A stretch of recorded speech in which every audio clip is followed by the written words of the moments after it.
الحمدللہ والصلاة والسلام علی رسول اللہ اما بعد قال اللہ تعالی فی القرآن المجید اعوذ باللہ من الشیطان الرجیم لقد کان لکم فی رسول اللہ اسوۃ حسنہ۔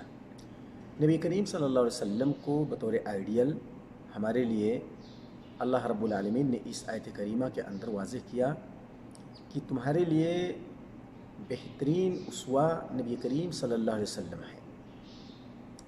ان کو دیکھ کر کے اپنی زندگی سنوارنے کی کوشش کرو۔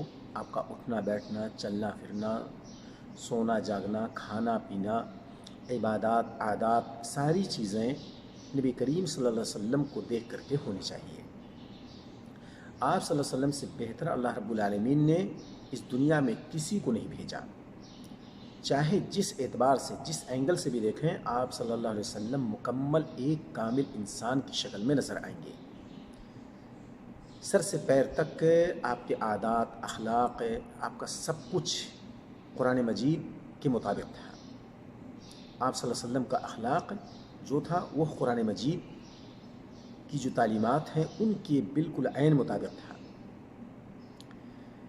ہمارے بہت سارے نوجوان اس وقت وہ اپنا آئیڈیل کسی اور کو مانتے ہیں، کسی ہیرو کو، کسی کرکٹر کو، کسی اور شخص کو، جبکہ نہ تو اس کے اخلاق اس لائق ہے کہ لیا جائے، نہ اس کی عادات ہیں کہ ان کو لیا جائے۔ کسی بھی اینگل سے وہ ہمارے آئیڈیل بن ہی نہیں سکتے ہیں، اس کے باوجود ہم انہی کو اپنا سب کچھ مان کر کے گھومتے ہیں۔ یہ دنیا چند روز کی ہے، اگر ہم نے اس جانب توجہ نہ دی، نبی کریم صلی اللہ علیہ وسلم کو اپنا آئیڈیل نہ بنایا، آپ صلی اللہ علیہ وسلم کی اتباع کو اپنا حرز جان نہ بنایا، تو نہ ہم دنیا میں کامیاب ہو سکتے ہیں اور نہ آخرت میں۔